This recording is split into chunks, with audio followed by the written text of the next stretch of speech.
ओम। गुरुवंदना का मंत्र नंबर 12। ओम। अज्ञानमोहान्तमोपाभ्याम् विवेकवैराग्यनिधिप्रदाभ्याम् विवेकवैराग्यनिधिप्रदाभ्याम् विश्वेशतत्त्वं प्रतिबोधकाभ्याम् नमो नमः श्री गुरुपादुकाभ्याम् नमो नमः श्री गुरुपादुकाभ्याम्। शांति मंत्र का मंत्र नंबर 2। ओम द्योः शांतिः। ओम द्योः शांतिः।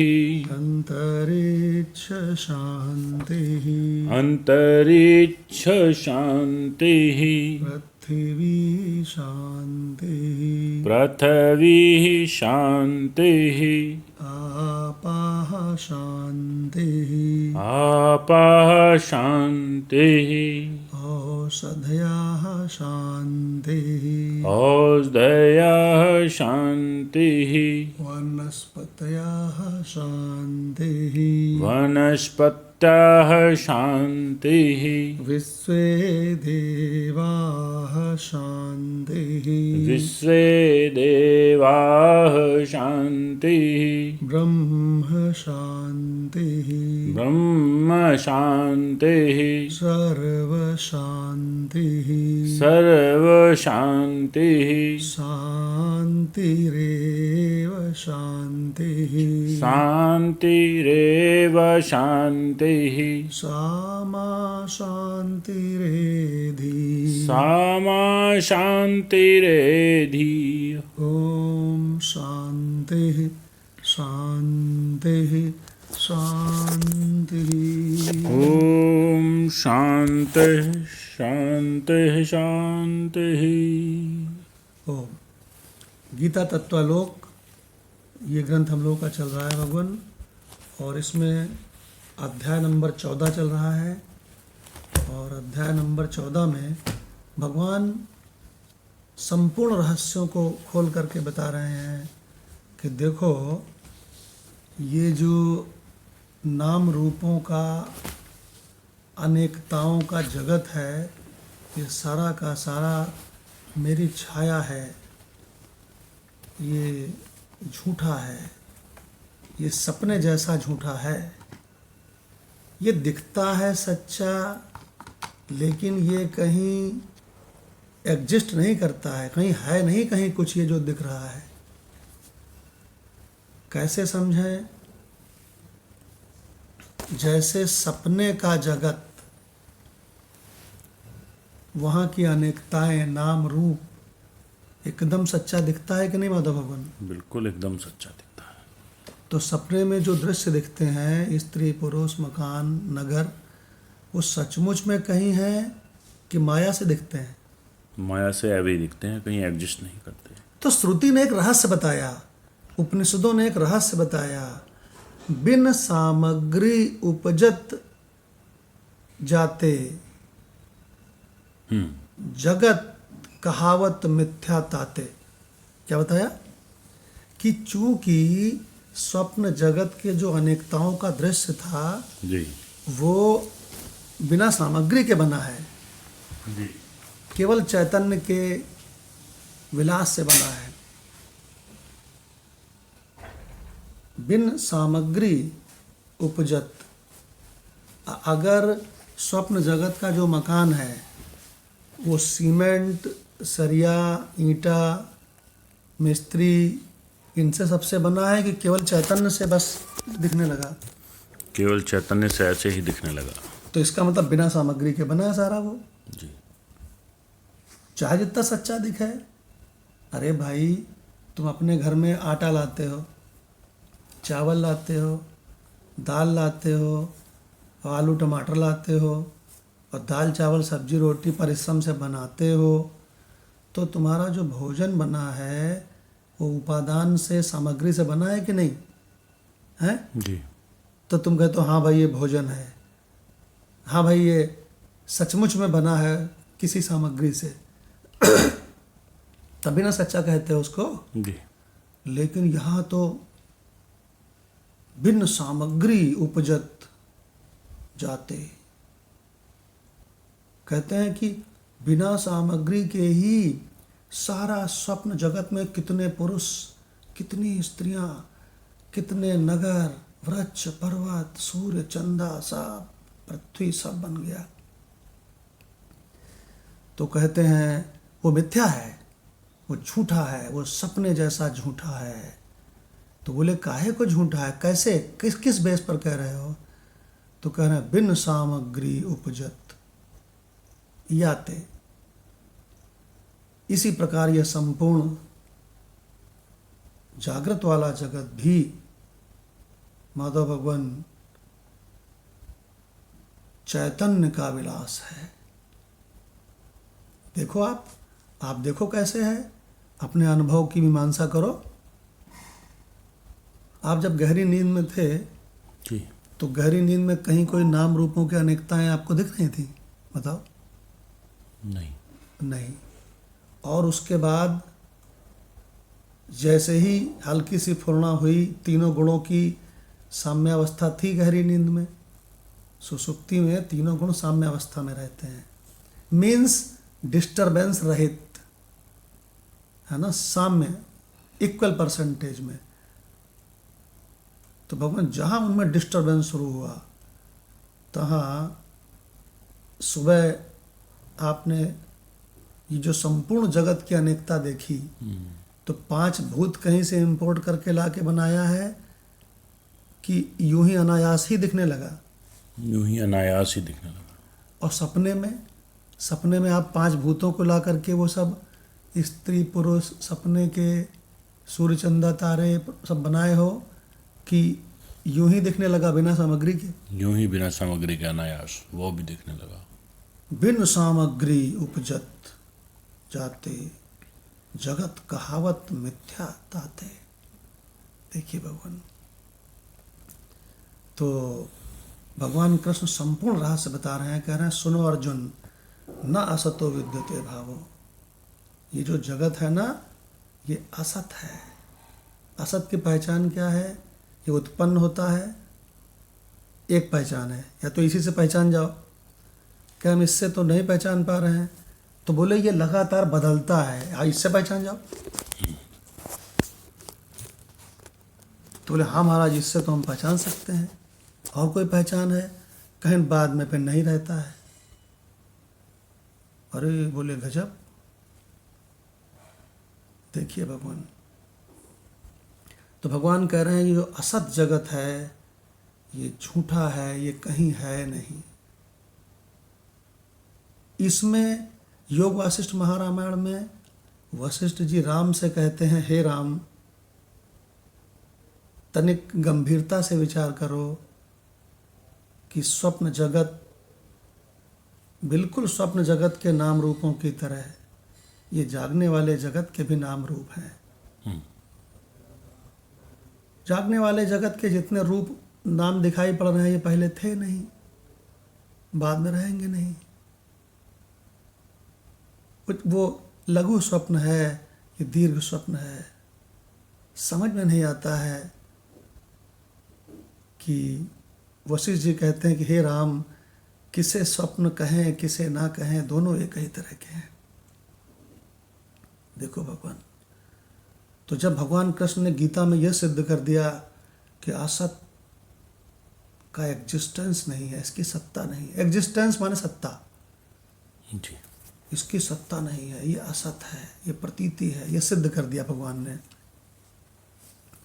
तो भगवान कहने लगे कि जब यही बात है तो फिर जो है और आनंद है और शांति है और सुख है और जिसमें सारा काम बना धरा है,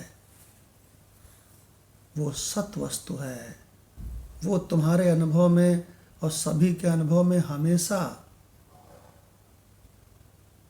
मैं हूँ इस अनुभव के रूप में हमेशा विद्यमान है। ठीक है भगवान। जी। और जो इसमें भासमान है यह असत जगत, इसमें ये नंबर 1 तो कहीं है नहीं, नंबर 2 ये जड़ है, नंबर 3 इसमें दुख ही दुख है, नंबर 4 इसमें मरण है, जिससे प्रेम करोगे उससे बिछोह है, और यहाँ कहीं कोई सलूशन नहीं है दुख ही दुख, इस द्वैत में कौनो नहीं इसकी दवा। यह दृश्य सारा है मृषा, मृषा माने झूठा, फिर द्वैत कैसा वाह वाह। तो ऐसा भगवान कृष्ण ने बताने के बाद ये बताया अर्जुन को। श्रुति माता कहती हैं तरति शोकम आत्मवित्, शोक से कैसे पार हुआ जा सकता है? आत्मवित होगा। छांदोग्य उपनिषद कहती है भगवान ये तरति शोकम आत्मवित्, जो अपने स्वरूप को पहचान लेता है। वो इतना तो समझ जाता है कि मुझे मास्टर की मिल गई, मास्टर की मुझको मिल चुकी है। अब केवल इतना करना है कि जो हमारा गलत अभ्यास पड़ गया है इस जगत असत जड़ दुख रूप में रहने का, ये खाली हमको, ये इस गलत अभ्यास को हमें खाली काटना है। कैसे? अपने सत्य स्वरूप में रह के, बस। तो भगवान 9वें अध्याय में भगवान क्या कहते हैं? 9वें अध्याय का अंतिम मंत्र निकालो, 9वें अध्याय का अंतिम मंत्र निकालो। भगवान कहते हैं जब कोई इतना जान जाए, मन मना भाव, जब कोई इतना जान जाए कि सत्य क्या है असत्य क्या है। देखो भगवान कितना जान जाए, माता भगवान के सत्य मन क्या मना है, भाव। नहीं सत्य क्या है असत्य क्या है, जी। सचमुच में क्या है और झूठा क्या है, और सुख रूप आनंद रूप कंप्लीट सलूशन हर समय लिए हुए, इसी पल कंप्लीट सलूशन लिए हुए है, और सर्वोच्च सत्ता है और एकमात्र सत्ता है, नित्य है, शुद्ध है, बुद्ध है, मुक्त है, परमात्मा है, जिसमें कर्म नहीं, जिसमें किसी के आगे झुकना नहीं, जिसमें मृत्यु नहीं, जिसमें क्षरण नहीं, जिसमें मरण नहीं। ऐसा क्या है? तो कहते हैं ऐसा माम तत्व है। तो भगवान ने माम तत्व की झड़ी लगा दी 9वें अध्याय के अंतिम मंत्र में। मन मना भाव, कौन सा मन वाला भाव? मुझे मत मन है माम तत्व, मैं स्वरूप। मन मना भाव माने स्वरूप मना भाव। आपको एक बढ़िया बात बताएं, मन के बारे में एक बढ़िया बात बताएं। जी। मन जिस चीज का चिंतन करता है एकदम वही हो जाता है। ये जिसका चिंतन करता है ना, जैसे हाथी का चिंतन करता है तो बिल्कुल हाथी हाथी दिखता है, मन जो है हाथी बन जाता है।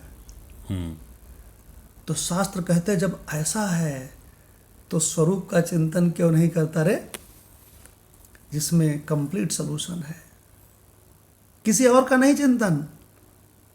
माधव भगवान अपना चिंतन। मन मना भव, क्या भव? स्वरूप को भाव। मद भक्तो भव, उसी का भक्त हो, स्वरूप का। स्वरूप का स्वरूप से विभक्त मत हो एको पल। मद्याजी, अगर तुझको यजन करना है, मत यजन, मद्याजी मतलब मत यजन है ना। अगर तुझको यजन करना है किसी का, पूजन करना है किसी का, तो मद्याजी, तो स्वरूप का पूजन कर यार, स्वरूप परमात्मा है। माम नमस्कुरु, किसको नमस्कार करो? तो कहते हैं माम तत्व को, स्वरूप को नमस्कार करो। भगवान माँ की झड़ी लगा दी कि नहीं? मन मना मत भक्तो मत दयाजी माम नमस्कुरु। फिर आगे क्या कहते हैं? फिर कहते हैं माम एव एस्यसि। एस्यसि माने प्राप्त होना। एस्यसि माने फिर माम को ही प्राप्त हो जाएगा। जैसे कामी काम का चिंतन करके बिल्कुल काम रूप हो जाता है, जैसे लोभी धन का चिंतन करके एकदम धन रूप हो जाता है, मोही मोह का चिंतन करके मेरा बेटा मेरी बेटी मेरा मकान मेरा धन मेरा मेरा मेरा मेरा एकदम मोह रूप हो जाता है। वैसे ही अर्जुन तू मन मना भाव। क्या गजब की शिक्षा है माधव भगवान। बहुत बढ़िया। मन मना भव मद भक्तो भव मद्याजी भव। सब में भव की संगति लगेगी। जी। माम नमस्कुरु। नमस्कार करना है तो स्वरूप को नमस्कार कर, क्योंकि स्वरूप ही परमात्मा है, परमात्मा ही स्वरूप है।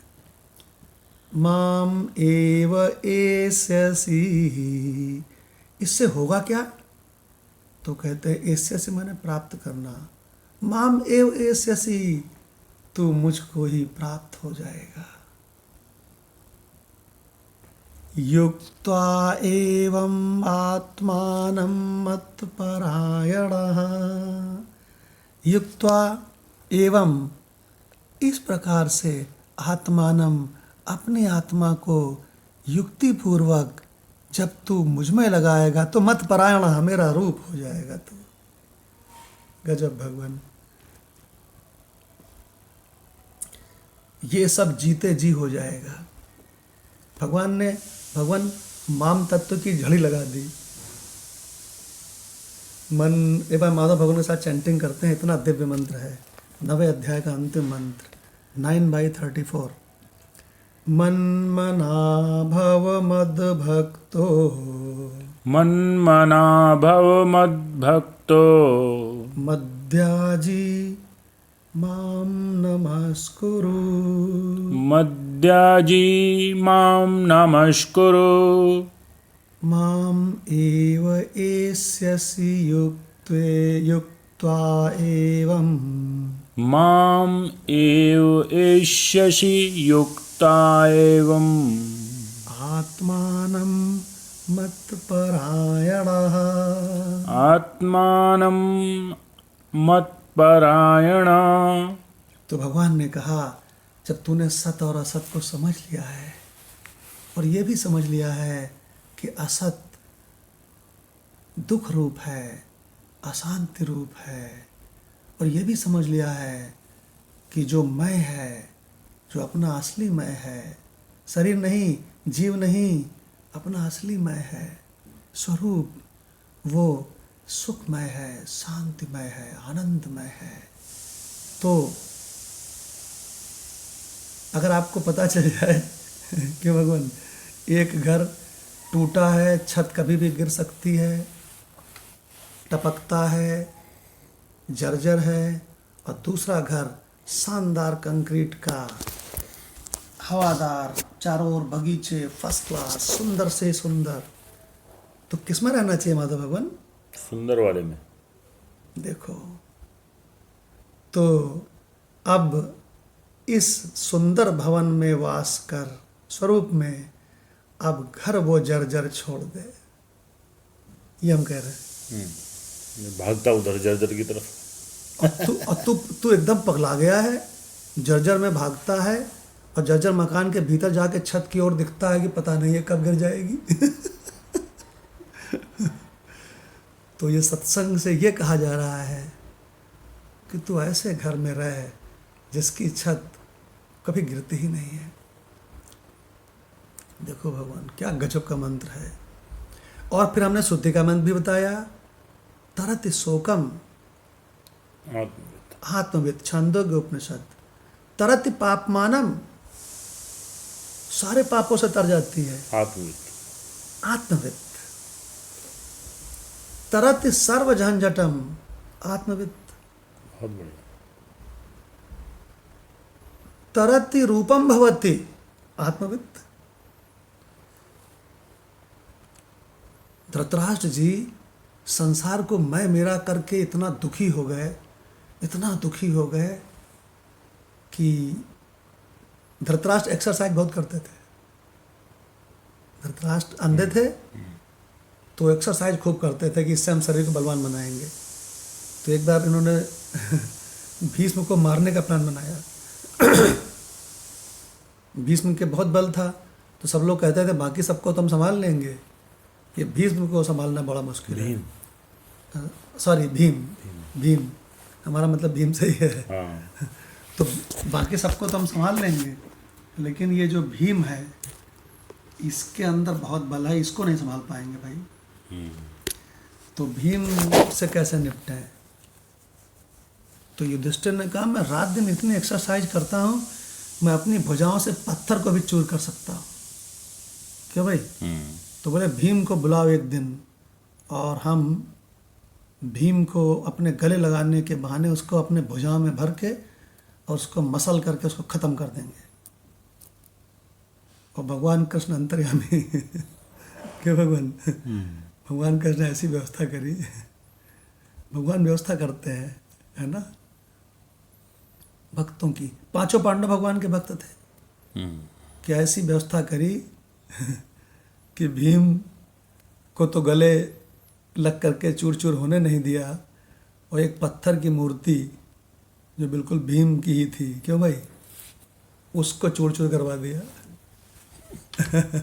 धृतराष्ट्र ने विदुर जी से कहा, विदुर मैं संसार का चिंतन करते करते मर रहा हूँ, मेरे पुत्र मर रहे हैं। ये विदुर तुम तो सब जानते हो शास्त्रों का रहस्य, मुझको बताओ विदुर, मुझको बताओ। तो विदुर ने कहा तो सुनो राजन, आत्मस्वरूप का वर्णन है शास्त्रों में, जिसको जानकर मैं विदुर विदुर नहीं रहा, मैं ब्रह्म हूं। क्या करें? मैं विदुर नहीं हूं, ये तो आपकी दृष्टि में विदुर हूं, दुनिया की नजरों में, मैं अपनी नजरों में ब्रह्म हूं, साक्षात ब्रह्म हूं। और राजन अभी इसी वक्त मेरे शरीर की कोई बोटी बोटी कटवा दे तो मुझे कोई शोक नहीं है, क्योंकि छांदोग्य उपनिषद कहती है तरति शोकम आत्मवित्, मैं अपने स्वरूप को पहचानता हूँ। अरे अंधे धृतराष्ट्र ने उठ करके उनकी आवाज़ जहाँ आ रही थी उनके लिपट गए, अरे विदुर मुझको भी वो बता दो, विदुर मुझको बता दो आत्मतत्व। तो विदुर ने कहा राजन मैं आपको नहीं बता सकता। तो बोले क्यों? कहें मैं, ये मेरा जो शरीर है ना, ये नीची जाति से उत्पन्न हुआ है, तो मैं आपको नहीं बता सकता। आप कहना तो ये चाहते थे कि तुम इसके योग्य नहीं हो। और राजा को कैसे बोले? और राजा को तो उन्होंने कहा देखिए, टालने के लिए उन्होंने कह दिया कि मेरा ये शरीर जो है वो एक शुद्ध पुत्र, क्यों भाई, तो मैं आपको नहीं बता सकता। हाँ, अगर तुमको आत्म तत्व को जानना है तो तुम सनत कुमार जी का आह्वान करो, वही तुमको आके इस आत्म तत्व को बता देंगे। मैं तुमको बता दे रहा हूँ, पूछना आत्म तत्व। भगवान सनत कुमार की वो दिव्य आवाहन किया गया कि सनत कुमार जी आ गए, प्रकट हो गए। और भगवान फिर सनत कुमार जी ने धृतराष्ट्र जी को आत्मज्ञान दिया। और बड़ा सुंदर प्रसंग है, कभी मौका होगा तो सुनाएंगे आपको। प्रणाम भगवान। जी प्रणाम भगवान। जी भगवान। भगवान जब सुखदेव जी महाराज राजा परीक्षित को ये भागवत सुना रहे थे, तो एक बार है तो ब्रह्म ज्ञान यहाँ पर, तो देवताओं ने कलश, अमृत से भरा हुआ कलश लेकर आए कि भगवान हमें भी ये सुनाइए। तो उन्होंने कहा कि नहीं, आप लोग आए हो व्यापार करने के लिए मुझसे, आप अमृत का कलश लेकर आए हो, इसके बदले चाहते हो आप में श्रद्धा नहीं है। तो भगवान सुखदेव जी महाराज नहीं सुनाया है, बोला कि आप ले जाओ अपना अमृत कलश। जबकि भगवान राजा परीक्षित को ये डर था कि हम जो है हमारी मृत्यु हो जाएगी। मृत्यु को टालने के लिए ये भगवान सुखदेव जी उसको कथा सुना रहे थे। सुखदेव भगवान चाहते थे वो अमृत परीक्षित को पिला सकते थे और वो अमर भी हो सकते थे, लेकिन उन्होंने ऐसा नहीं किया।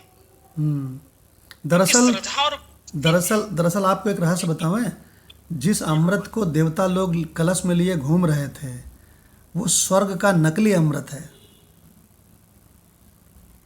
देखिए समझ लीजिए, तमाम प्रकार के अमृत कहे गए। हमने आपको एक बार सुनाया था कि स्वर्ग में सभा हुई थी तो कामी कहता है कि नारी के मिलन में, नारी के होठों में अमृत है। सुनाया था, याद करो। अब वो कहता है नहीं, नागलोकों में अमृत है, मणि में। और कोई कहता है स्वर्ग में अमृत है, जिसकी जैसी बुद्धि है। तो बाद में उसमें निर्णय क्या हुआ था, याद करो एपिसोड। तो बाद में ये निर्णय हुआ था कि ये सब के सब नकली अमृत हैं, तत्व ज्ञान ही है। और एक एक करके उनको सबको काटा गया था। कोई कहता था सागर के मंथन से अमृत निकला है, तो ये अमृत जो है जो कोई पी ले, तो कहने लगे ये अमृत तो सारे देवताओं को विष्णु ने मोहिनी रूप धारण करके पिला दिया था। लेकिन सब के सब मरते हैं। सब देवता मरते हैं कि नहीं मरते हैं, बताओ। बिल्कुल। तो कहे नकली अमृत है, तो बोले असली अमृत क्या है, तो कहते असली अमृत है अपना स्वरूप। इसीलिए सुखदेव जी ने कहा अबे ये घड़े में नकली अमृत लेके आया है, वो भी असली अमृत के पास, मेरे पास। ये इसका रहस्य है भगवान। बहुत बढ़िया मदनलाल भगवान ने सुनाया। आपने बहुत सुंदर, बहुत ही स्पष्ट कर दिया भगवान अमृत के बारे में। थोड़ा मैं ये जो भूल रहा था ये बात में, हाँ तो भी दोबारा ये संस्मरण आ गया तो मैं थोड़ा अच्छा लगा। बहुत सुंदर सुना, बहुत सुंदर सुना भगवान, बहुत सुंदर। तो भगवान याद रखना कि संपूर्ण कोटि कोटि ब्रह्मांडों में केवल एक असली अमृत है, और बाकी तो लोभी के पास जो करोड़ों मोहरें उसके जमीन में गड़ी हैं, वो उसको देख के वो भी अमृत का अनुभव करता है। कामिनी को देख करके उस अमृत का अनुभव करता है। देवता लोग और देवता दैत्य एक दूसरे को मारे काटे डाल रहे हैं कि सागर से अमृत निकला है, और उनको पता ही नहीं कि वो नकली अमृत है। भगवान हमने आपको पूरे मंत्र सही सुनाया था, पूरा एपिसोड याद करो। जी याद। देखो भगवान स्वर्ग बहुत पहले से। हाँ, स्वर्ग में सभा हुई थी। नहीं, आप उस दिन एब्सेंट थे। स्वर्ग में सभा हुई थी, और भगवान स्वर्ग में सभा होने के बाद सारे लोग आए थे, बड़े महान, और सबने ये निर्णय किया कि अमृत है क्या। तो एक एक अमृत बताया गया, फिर उसको एक एक करके काटा गया उसमें। और फिर उसमें बताया गया कि एक ब्रह्मविद भी बैठा था, उसने कहा तुम्हारा सबका अमृत नकली अमृत है। मैं तुमको वो अमृत बता रहा हूँ जो भगवान जब जब अवतार लेते हैं, परमात्मा अवतार लेते हैं, तब बताते हैं कि ये रहा असली अमृत। जो भगवान ने गीता में बताया है स्वरूप, ये रहा असली अमृत। और तुमको कहीं लेने नहीं जाना है, ये तुम्हारा हर समय स्वरूप है। असली अमृत आत्मविद। असली तभी तो कहा है कि सो जाने जही देहु जनाई, जानत तुम ही हुई जाई। ये असली अमृत है। अब वो एपिसोड भगवान किसी को एपिसोड या मंत्र मिले जो पीछे हुआ है तो भेज दे इसमें वेदांत ग्रुप में, उसको मदनलाल जी भगवान को बढ़िया नोट कर लीजिएगा। बहुत बढ़िया आपने बात छेड़ी है आज। भगवान मैं ही कहने वाला था, जो मंत्र था वो हो सकता है मुझ में एब्सेंट रहा हूँ, हो सकता है, संभव है। तो वो मिल जाए एक बार मैं देखूंगा कहाँ पे ये। अरे भगवान बहुत गजब का है, और कोई ना कोई ढूंढ के आपको दे देगा। देखना वेदांत ग्रुप में कहा है, तो आप ऐसे तो आप बोलते नहीं है, आप जरूर कहें किसी देश में ही कहा होगा आपने बात, तो ये हम भी जरा उसको ना देखेंगे, उसको मैं अपने हृदयंगम करूंगा। वो छोटा नहीं, अमृत तो वही है भगवान। अमृत ने स्वरूप कला कुछ है ही नहीं। हाँ, यस। देखिए भगवान, इसका उदाहरण एक मैं अपने आप दे रहा हूँ कि देवता यदि अमृत पे का अमर हो जाते हैं तो एक देवता का पोस्ट भगवान है वो, फिर वो देवता उस पोस्ट से हटते नहीं। अमृत तो अमृत होता है, तो वो पक्का रूप से अमृत असली अमृत है, वो नकली अमृत ही है। हाँ, और आपको बता दें, अगर असली अमृत देवताओं के पास था तो उसको पी के अमर क्यों नहीं हो गए? क्यों भीख मांग रहे थे सुखदेव जी के पास आकर के स्वरूप की? वही मैं कह रहा हूँ, अब आपकी बातों से मैं अपना थोड़ा निकाल रहा हूँ विवेक से कि नहीं नहीं बिल्कुल सही कह रहे हैं आप। यदि वो अमृत होता तो फिर वो क्यों लालायित होते हैं? और आपको एक बात बता दें, सुनिए, और आपको एक जी। बात बताऊं कि स्वर्ग में जब ये अमृत सभा हुई थी तो उस अमृत सभा में ढेर सारे अमृत सबने बताया ये अमृत है, ये अमृत है, ये अमृत है। और बाद में एक ब्रह्मविद ने उठ के एक एक के अमृत को सिद्ध किया वहाँ पर कि तेरा अमृत अमृत नहीं है, नकली अमृत है। तेरा अमृत भी अमृत नहीं है, नकली अमृत है। तेरा आपने अमृत भी। बिल्कुल सही अच्छा अभी फिर। भी कहा है हाँ कि जो लोभी है उसके लिए धन मिल जाए तो वही अमृत हो जाता है। जो हाँ कामी है यदि उसको अप्सरा मिल जाए तो उसके लिए वही अमृत है। हाँ तो बिल्कुल सही आपने कहा है कि वो अमृत वो जो है ना असली अमृत नहीं रहा होगा। वो हाँ असली अमृत भगवान कहा जाए तो अपने स्वरूप में कुछ है ही नहीं। हाँ क्योंकि इसमें जन्म मरण फिर सब खत्म हो जाता है। हाँ। यस, अब आपने बढ़िया बात कही। वो देवता लोग को पता था कि वो मरेंगे, उनके पुण्य खत्म होके वो मरेंगे, तो वो सुखदेव जी के पास आए और वो भी नकली अमृत की गिफ्ट बहुत लाए। अच्छा आपने बताया भगवान, गि- बहुत मुझे बड़ा प्रसन्नता हो रही। चलिए हमारे फिर छूट जरूर गया था लेकिन आप बताए। चलिए किसी को मिल जाता है उसको भेज देंगे तो अरे कृपा होगी। भगवान, अरे भगवान गजब का एपिसोड है, कोई ना कोई ढूंढ देगा आपके लिए, ढूंढ के भेजेगा। तो भगवान बात ये चल रही थी कि भगवान ने जब कृष्ण ने बता दिया कि असत क्या है, झूठा क्या है और सत्य क्या है, ये बता दिया, तो बताने के बाद भगवान कहते हैं अर्जुन, हमारा आपका समस्त चराचर का जो स्वरूप है ये तो आनंद ही आनंद है, आनंद ही आनंद है, शांति ही शांति है। लेकिन ये जो भासमान जगत है ना, ये भासमान जो प्रकृति है, प्रतीति रूप, अपीयरेंस, इसमें 3 गुण हैं और ये तीनों गुण ही सबको फंसाए हुए हैं और यही सब कुछ करते हैं। जिस समय तुम धुआंधार कामों में जुटे होते हो, बिल्कुल धुआंधार, उस समय तुम रजोगुण की वृद्धि में के शिकार होते हो। बताया था हमने आपको पिछले 2-3 दिन। जिस समय तुम धुआंधार भगवत संबंधी कार्यों में लगे होते हो, उस समय तुम पूरी तरह से सत्व गुण के शिकार होते हो। और जिस समय तुम निद्रा, आलस्य, प्रमाद आदि में लगे होते हो, उस समय पूरी तरह से तुम तमोगुण की चपेट में होते हो। तो भगवान यही रहस्य तो यहाँ खोल रहे हैं। हमने कल आपको सुनाया था, संक्षेप में आपको सुना देते हैं। डॉक्टर भगवान भी आज उपस्थित हैं कि 14/17 में भगवान ने क्या कहा कि सत्वात् संजायते ज्ञानम। अगर सत्व गुण निष्कामता से करे तो संजायते मतलब उत्पन्न होता है ज्ञानम, ज्ञान की व्यवस्था हो जाती है। ठीक है, तो सत्व गुण से तो ज्ञान मिलता है। 14/17 में देखो, सत्वात् संजायते ज्ञानम। और रजोगुण से क्या मिलता है? 14/17 में ही देखो, रजसो लोभ एव च। और कहते हैं तमो से क्या मिलता है? तो कहते हैं प्रमाद मोहो तमसो भवतः अज्ञानम एव च।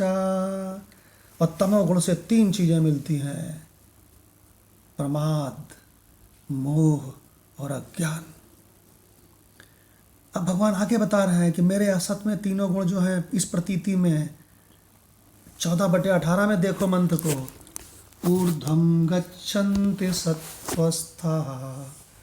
जो बहुत सत्वगुणी होता है लेकिन सकाम होता है, उसको मैं यही जगत की कामना है ना, उसको यही देता हूँ, ऊंची योनियाँ उसको मिलती हैं।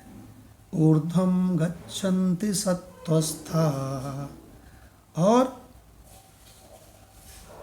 14/18 का अंतिम 14/18 का चौथा पद देखो, अधो गच्छन्ति तामसा। और तमस गुण वाले अधो गच्छन्ति, नीचे त्रियक योनियों को प्राप्त होते हैं। और वो बीच वाले तो कहते हैं मध्ये तिष्ठन्ति राजसा। अरे गजब रे गजब। तो कौन ऊंचे लोगों को प्राप्त होता है माधव भगवान? सतोगुण। हाँ, सत्वगुण वाला और प्लस सकामी। और नीची योनियों को कौन प्राप्त होता है? जो तमो में है। और मध्यम योनि को कौन प्राप्त होता है? जो रजो में है। हाँ, जो रजोगुण वाला है। अब भगवान आगे क्या कह रहे हैं? 14/19 में भी भगवान गुणों का ही रहस्य बता रहे हैं। भगवान गुणों की सारी पोल खोल के रख दिया भगवान ने पिछले 4 दिन के सत्संग में। 14/19 में भगवान कह रहे हैं और कोई करता नहीं है, न अन्यम कर्तारम, और कोई करता नहीं है, ये मेरे प्रकृति के 3 गुण ही करता है। कल ये मंत्र चला था भगवान। तो अगर कोई तीनों गुणों के अतिरिक्त, प्रकृति के तीनों गुणों के अतिरिक्त अगर ऐसा सोचता है कि मैं करता हूँ, तो वो अर्जुन बिल्कुल अज्ञानी है, मूर्ख है वो। तो कल हमारा ये पूरा भी नहीं हुआ था ना, ज्ञानेश्वरी गीता से चलेगा। ज्ञानेश्वरी से चलेगा 19वें मंत्र के। तो कल भगवान इसके बहुत गजब के रहस्य खोले गए थे कल के सत्संग में, कि इस मंत्र को एक बार ले लेते हैं, फिर ज्ञानेश्वरी गीता से इसकी व्याख्या ली जाएगी। न अन्यम गुणेभ्यः कर्तारम, न अन्यम गुणेभ्य कर्तारम। ये जो 2 बिंदी होती है ना, इसको भी पढ़ना पड़ता है। एक बढ़िया बात सुन लो आज सब लोग, जो लोग गलत उच्चारण कर रहे हैं सब लोग सुन लो। 2 बिंदी को पढ़ना पड़ता है। अभी देखो हम पढ़ के सुना रहे हैं, ये कैसे निकलता है? या न अन्यम गुणेभ्यः कर्तारम, न अन्यम गुणेभ्य कर्तारम। जो आपने गुणेभ्य के बाद में यह बोला ना, यही इसको पढ़ना है। न अन्यम गुणेभ्यः कर्तारम, न अन्यम गुणेभ्यः कर्तारम। यदा दृष्टा अनुपश्यति, यदा द्रष्टा अनुपश्यति, गुणेभ्यः च परम वेत्ति, गुणेभ्यः च परम वेत्ति। बहुत बड़े उच्चारण। मद्भावम सह अधिगच्छति, मद्भावम सह अधिगच्छति। देखो आपने सा में फिर पढ़ा, सा के बाद में बिंदी है ना जी। तो खाली सा लिखा है तो क्या पढ़ेंगे? सा। और 2 बिंदी लग गई, विसर्ग लग गया, तो क्या पढ़ेंगे? सा। सा को भी पढ़ा, हा उसको भी पढ़ा। तो भगवान अर्थ। और हे अर्जुन, जिस समय दृष्टा तीनों गुणों के अतिरिक्त, जी, तो इसका अर्थ लेते हैं। आत्मा को अकर्ता और गुणातीत जानने से भगवत प्राप्ति। और हे अर्जुन, जिस समय दृष्टा तीनों गुणों के अतिरिक्त अन्य किसी को कर्ता नहीं देखता और तीनों गुणों से अत्यंत परे सच्चिद आनंद घन स्वरूप मुझ परमात्मा को तत्व से जानता है, उस समय वह मेरे स्वरूप को प्राप्त होता है। गजब भगवान, गजब। भगवान कृष्ण को जो बात सबसे प्रिय है, सबसे बड़ा रहस्य है, वो भगवान बार बार बताते हैं। यही रहस्य 3/27 में बताया। यही रहस्य अगर आपके पास अपनी किताबों तो लिख लीजिएगा। यही 13/29 में बताया और यही 14/19 में बता रहे हैं। देखो भगवान कि अगर तुम असत को जान जाओगे, तीनों गुणों को जान जाओगे कि वही करता है और मैं चैतन्य आत्मा अकर्ता हूँ, तो कहते हैं इससे भगवत प्राप्ति हो जाती है। देखो तो भगवान, अब इसका हम लोग ज्ञानेश्वरी गीता लेते हैं। ज्ञानेश्वरी गीता डॉक्टर भगवान के पास है, तो डॉक्टर भगवान से ही सुनते हैं। जी भगवान, तो ज्ञानेश्वरी गीता आपसे सुनते हैं। इसमें कितना हो गया था? 1 पन्ना। अरे चलो शुरू से ले लो। हाँ, शुरू से ही ले लीजिए भगवान। इस मंत्र को पेज नंबर 533। ठीक है भगवान। Page number 533। जी भगवान। ना अन्यम गुणेभ्य कर्ता, यही वाला ना भगवान? जी भगवान जी। पर अब विस्तार का यही अवसान हो जाना चाहिए। अब कहते हैं और ज्यादा डिटेल नहीं बताऊंगा, बात सिर्फ ये है कि उस एक ब्रह्म के सिवा तुम अन्य किसी चीज को भी मत मानो, किसी की भी सत्ता मत मानो। अब मैं पहले बतलाई हुई बात ही तुम्हें फिर बतलाता हूँ, सुनो। तुम ये अच्छी तरह से जान लो कि ये तीनों गुण इस देह को निमित्त बनाकर ही अपनी अपनी शक्ति प्रकट करते हैं। अग्नि जिस प्रकार वही रूप धारण करती है जो रूप ईंधन का होता है, अथवा पृथ्वी के गर्भ में विद्यमान रस जिस प्रकार वृक्ष के रूप में दृष्टिगत होता है, दूध जिस प्रकार दही के रूप में रूपांतरित होता है, अथवा मिठास जिस प्रकार इक्षु को निमित्त बनाकर उसके रूप में प्रकट होती है, उसी प्रकार ये त्रिगुण भी अंतःकरण सहित इस देह का रूप धारण करते हैं और इसीलिए वे बंधन के कारण बनते हैं। हे धनुर्धर, इसमें एक अद्भुत बात यह है कि इन त्रिगुणों का देह के साथ जो घनिष्ठता होती है उसके कारण जीव आत्मा की सहज स्वतंत्रता में रत्ती भर भी कमी नहीं होती। ये त्रिगुण अपने अपने धर्म अनुसार देह के संचित और क्रियमान कर्मों को करते रहते हैं और फिर भी उनके कारण निर्गुण आत्म तत्व में कभी कोई कमी नहीं आने पाती। क्या बात है। अब तुम ये बात अच्छी तरह से समझ लो कि इन गुणों के रहने पर भी जीव आत्मा को सहज में मुक्ति मिल सकती है, क्योंकि उसका तो इनके साथ संग कोई नहीं है, उसका इनसे कुछ लेना देना नहीं है, वो तो पहले से मुक्त है। इसका एकमात्र कारण ये है कि तुम ज्ञान रूपी कमल में रमन करने वाले रसिक भ्रमर। मैंने तुम्हें पहले अध्याय 13 में ये रहस्य बतलाया है कि गुणों के मध्य में विद्यमान चैतन्य तत्व कभी गुणों के सदृश नहीं होता। बस ठीक यही बात यहाँ पर भी है। अतएव हे धनुर्धर, जिस समय जीव को आत्म तत्व का बोध होता है उस समय वह ये बात समझने लगता है जैसे जागने पर स्वप्न का मिथ्यात्व प्रतीत होता है, अथवा जिस प्रकार हम किसी जलाशय के तट पर बैठे रहते हैं उस समय इस बात का ज्ञान होता है कि जल की तरंगों में जो कुछ कंपन दृष्टिगोचर होता है वह हमारा देह नहीं है, अपितु उसका प्रतिबिंब है।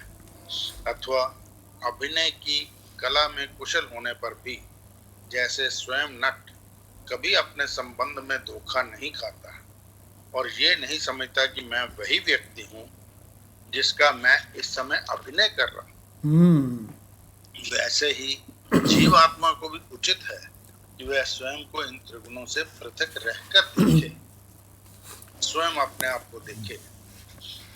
जो सच्चा जीवात्मा है, सच्ची आत्मा है, वो जीवात्मा है, वो देखे गुणधारी देह को देखे। जिस प्रकार आकाश भिन्न भिन्न तीनों ऋतुओं को धारण करता है परंतु फिर भी वह अपने स्वरूप में किसी तरह की भिन्नता नहीं आने देता, उसी प्रकार जो इन त्रिगुणों में रहकर भी उनसे परे रहता है वह स्वयं सिद्ध आत्म तत्व का सदा अहम ब्रह्मस्मि के मूल पीठ पर सवार रहता है और वहीं से देखता हुआ वह कहता है कि मैं केवल साक्षी हूँ और मैं कुछ भी नहीं करता। ये गुण ही इन कर्मों के व्यू की रचना करते हैं। कर्म की व्यापकता का विस्तार सत्व रज तम के भिन्न भिन्न लक्षणों से होता रहता है और ये कर्म कांड मानो इन गुणों का ही विकार है। इन गुणों तथा कर्मों के मिश्रण में मैं ठीक वैसे ही हूँ जैसे वन में दृष्टिगोचर होने वाली वन की शोभा का मूल कारण वसंत होता है, अथवा जैसे नक्षत्र पहले तो फीके पड़ते हुए दृष्टिगत होते हैं और तब अदृश्य हो जाते हैं, जैसे सूर्यकांत मणि प्रकाशित होती है अथवा कमल प्रस्फुटित होता है, अंधकार विनष्ट होता है अथवा सूर्य के उदय पर उसके साथ होने वाले इसी प्रकार के अन्य कार्य होते हैं। जैसे सूर्योदय के साथ होने वाले ये समस्त कार्य कभी सूर्य के अंग नहीं होते, वैसे ही मैं भी अपनी सामर्थ्य से सब प्रकार के कर्मों का हेतु होने पर भी सदा अकर्ता रहता हूँ, क्या बात है। और मुझे इन कर्मों का लेप नहीं होता। मैं ही गुणों को प्रकट करता हूँ और मैं ही उनमें सामर्थ्य भी प्रकट उत्पन्न करता हूँ, पर इन गुणों के निशेष होने पर जो निर्गुण और शाश्वत तत्व शेष रह जाता है वह मैं ही हूँ। हे धनंजय, जिस व्यक्ति में इस प्रकार की विवेक बुद्धि का उदय होता है वह परम गति प्राप्त करके गुणों की सीमा को लांघ जाता है। जी बोलिए। गजब भगवान गजब, कितना सुंदर निरूपण किया कि मैं सदा करता ही रहता हूँ और मुझ में इन कर्मों का लेप नहीं होता। हालांकि संपूर्ण कर्मों को संपूर्ण जो है प्रकाशित मैं ही करता हूँ, मैं ही सबको पावर देता हूँ। देखो भगवान, अधिष्ठान की सत्ता से तो सब ये सब भास रहा है, सब चल रहा है। ब्रह्मा सृष्टि को रचते हैं तो किससे पावर लेते हैं? आत्म तत्व। आत्म तत्व से, स्वरूप से। आत्म तत्व सबका तत्व है, इसीलिए तो उसका नाम आत्म तत्व है, इसीलिए उसका नाम स्वरूप है। कोई बोले स्वरूप तो बोले अच्छा अच्छा आपका रूप, भाई साहब स्वरूप, बोले अच्छा अच्छा आपका, अच्छा आपका स्वरूप, अच्छा आपका रूप। देखिए भगवान, आजकल नवरात्रि चल रही है, नवरात्रि में वो आता है ना कि हे माता मुझे रूप दो, जय दो, यश दो। तो मदन लाल भगवान से पूछते हैं रूप माने क्या, रूप दो। गीता प्रश्न में क्या लिखा है? आत्मस्वरूप। हाँ, जगन देही यशो देही। भगवान ने रूप ऐसा नहीं, रूप का मतलब ये नहीं कि हमें बहुत सुंदर बना दो। हाँ, रूप का मतलब रूप का मतलब हमारे स्वरूप का ज्ञान दो। हाँ, अपने स्वरूप के बारे में जो कुछ वो रूपम देही, जयम देही, यशो देही, उसका जो दृष्टि है भगवान अपने स्वरूप पर है।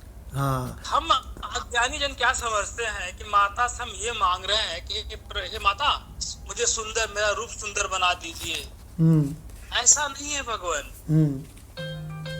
असली रूप जो है अपने स्वरूप का ज्ञान ही रूप है। हाँ, यस।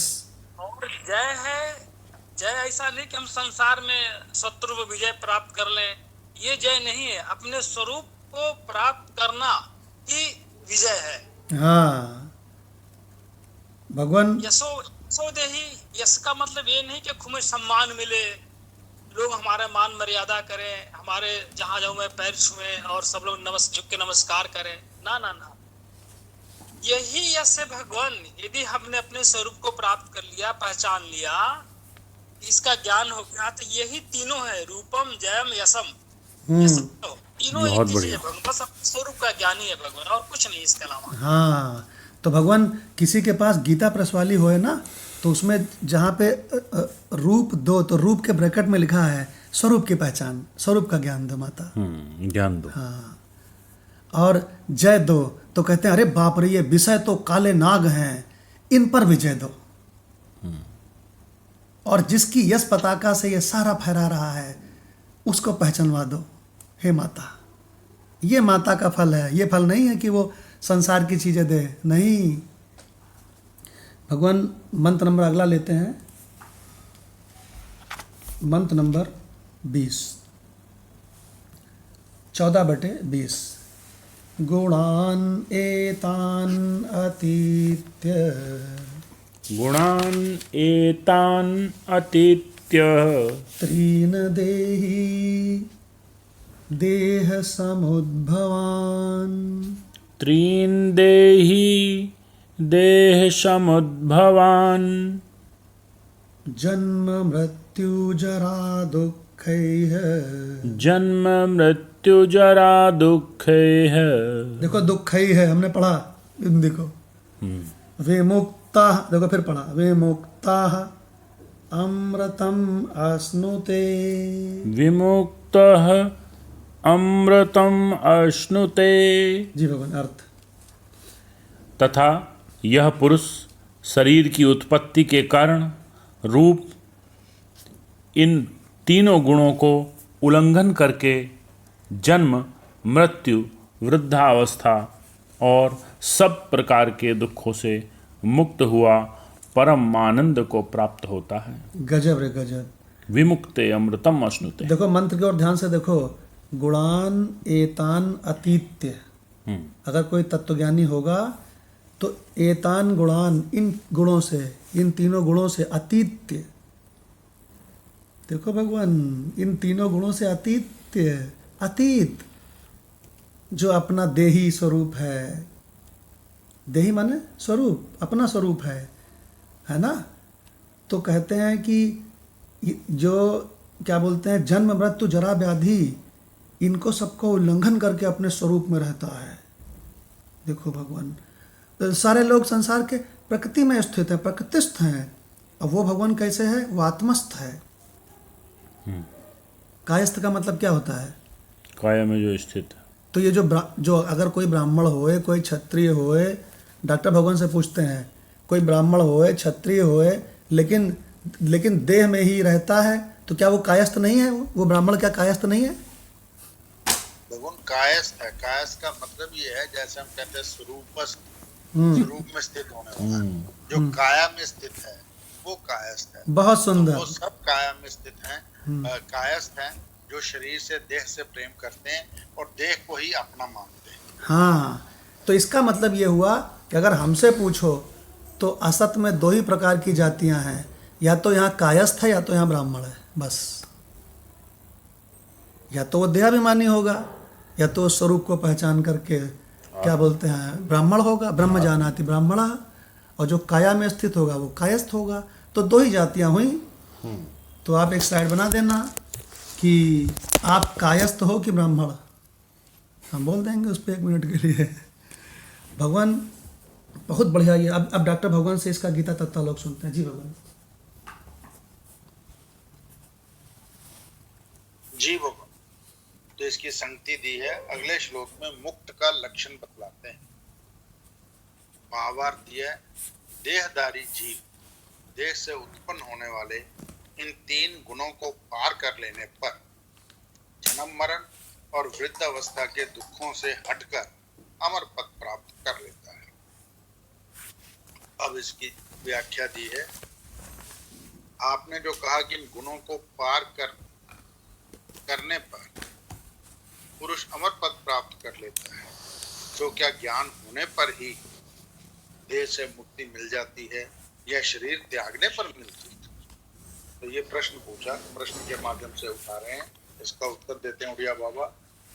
नहीं, शरीर भी रहता है और मुक्त भी हो जाता है। जिस प्रकार मकान बेच देने पर या किसी को दे देने पर मकान तो बना रहता है पर नष्ट नहीं होता, किंतु मकान वाला उससे मुक्त भी हो जाता है। फिर उसे मकान के टूटने फूटने पर विक्षेप नहीं होता। इसी प्रकार शरीर भी रहता है और मुक्त भी हो जाता है।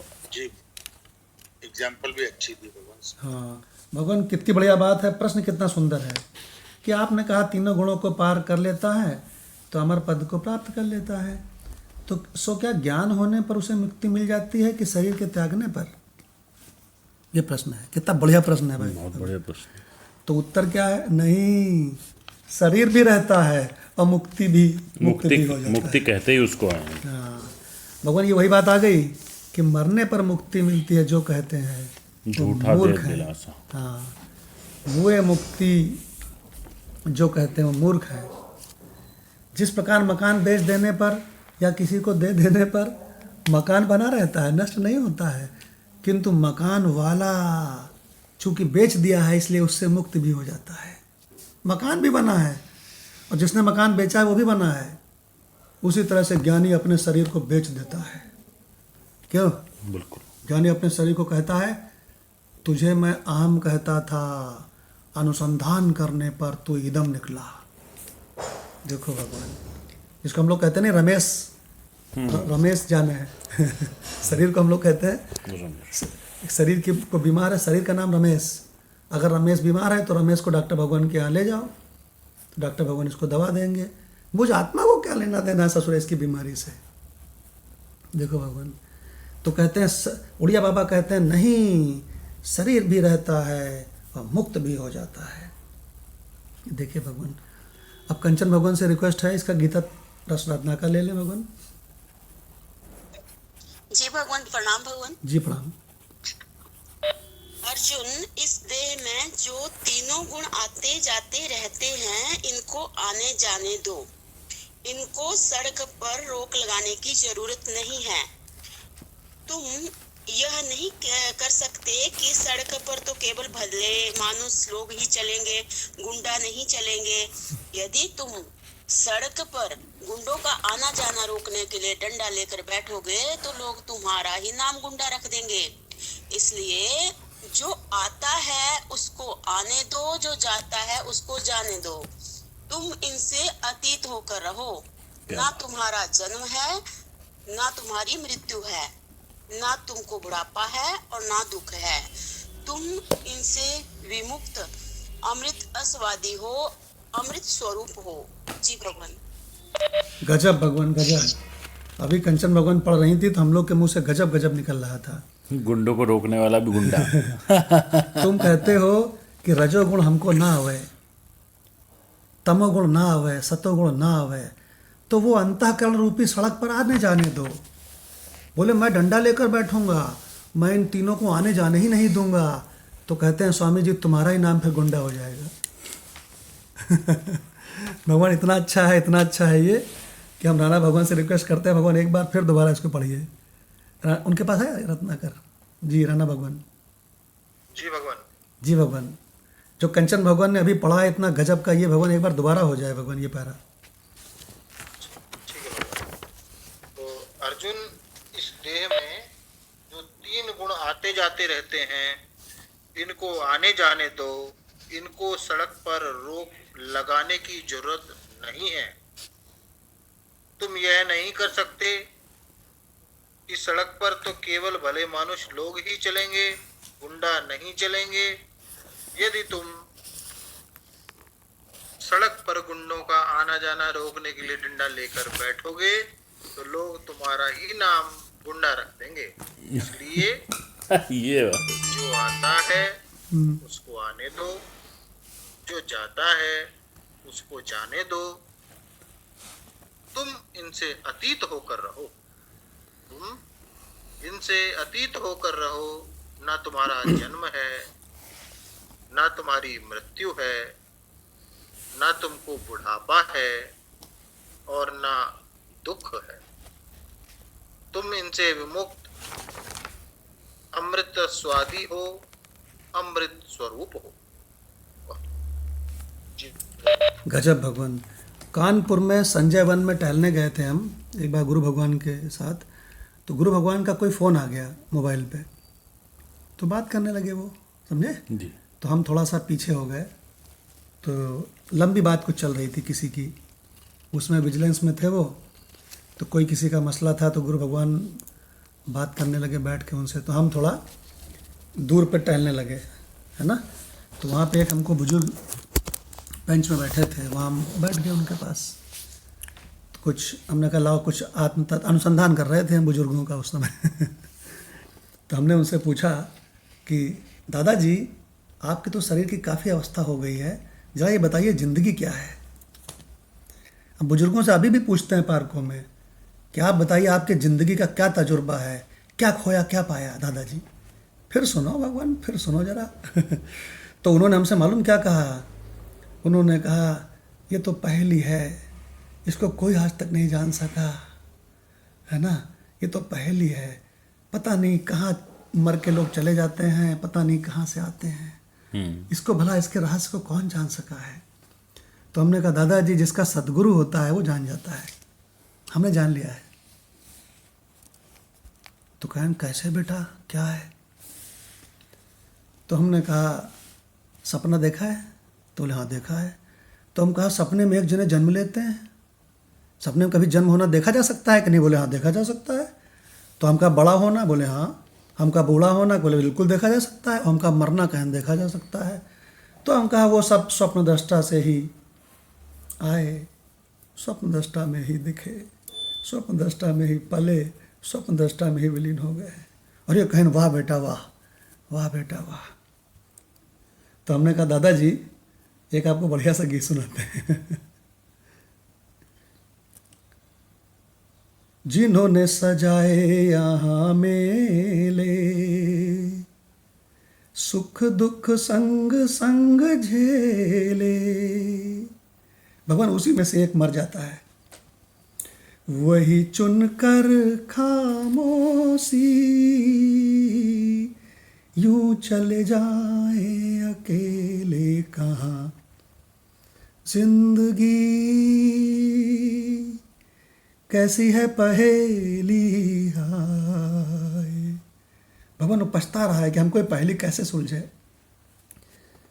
कभी तो हंसाए कभी ये रुलाए, जिंदगी कैसी है पहेली हाय। कभी तो हंसाए कभी ये रुलाए। केवल भगवान तत्वज्ञानी की ये पहेली सॉल्व है।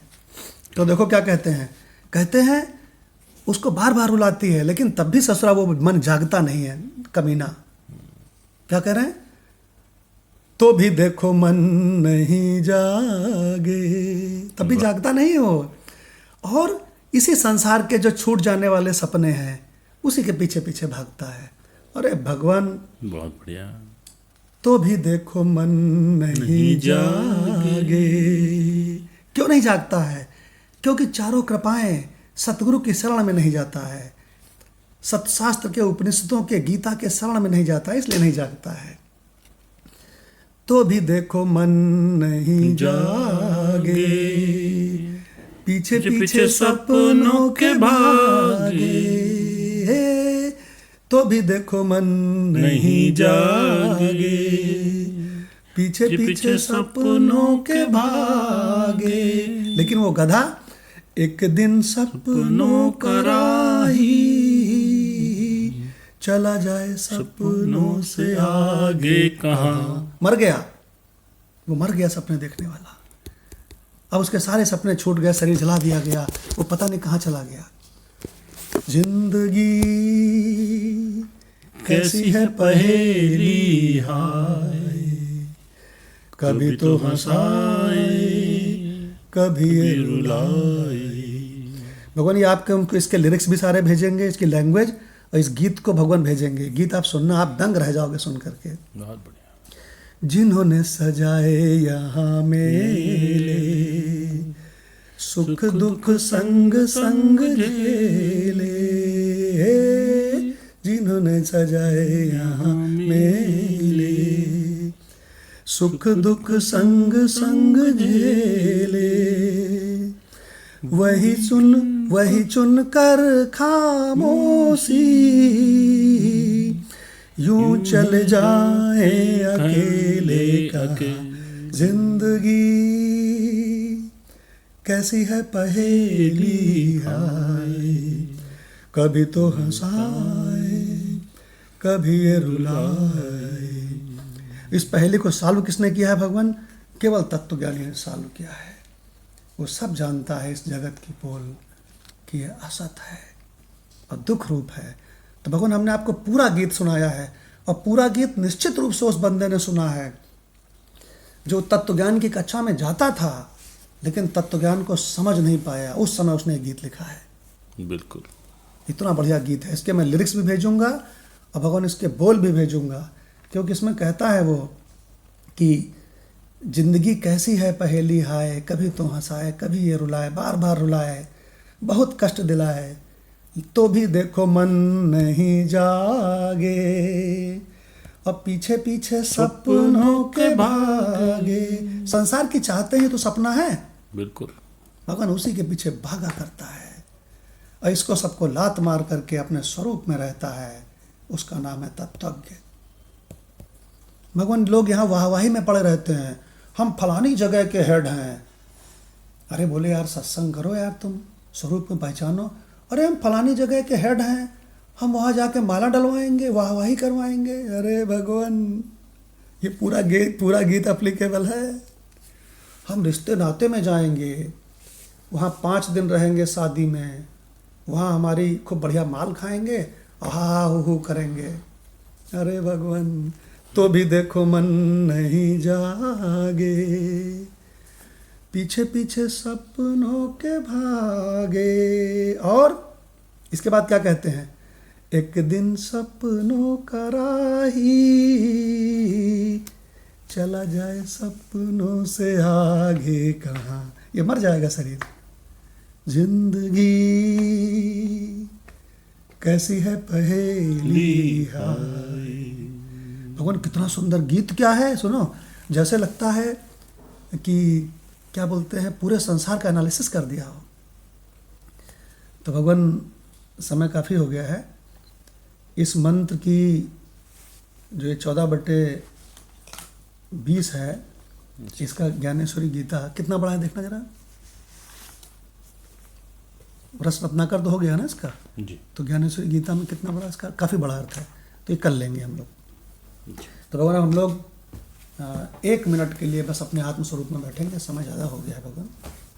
1 मिनट के लिए अपने अधिष्ठान में बैठो और ये अनुभव करो कि देखो मुझ में न जाने क्या क्या भास रहा है, और ये भासने वाला सब बदलेगा और रहेगा नहीं, लेकिन मैं चमकाते रहूँगा।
अधिष्ठानो अहम। हमारे इस निवेदान परिवार का जो सूत्र है वो है ही यही क्या, अधिष्ठानो अहम। तो फिर मेरे अलावा और क्या है, तो कहते हैं अरे मेरे अलावा कहीं कुछ नहीं है, अहम अद्वयः, दूसरा कुछ है ही नहीं मेरे सिवा। आज तक जो जो मालूम पड़ा वो मुझ चैतन्य आत्मा में ही प्रतीत हुआ। अभी जो मालूम पड़ रहा है मुझ चैतन्य आत्मा में ही प्रतीत हो रहा है, और ये सब विलीन भी मुझ में ही हो जाएगा, केवल मैं ही मैं रहूँगा। ओम शांति शांति शांति। राम भगवान। प्रणाम भगवान। प्रणाम भगवान। प्रणाम भगवान। प्रणाम भगवान। प्रणाम।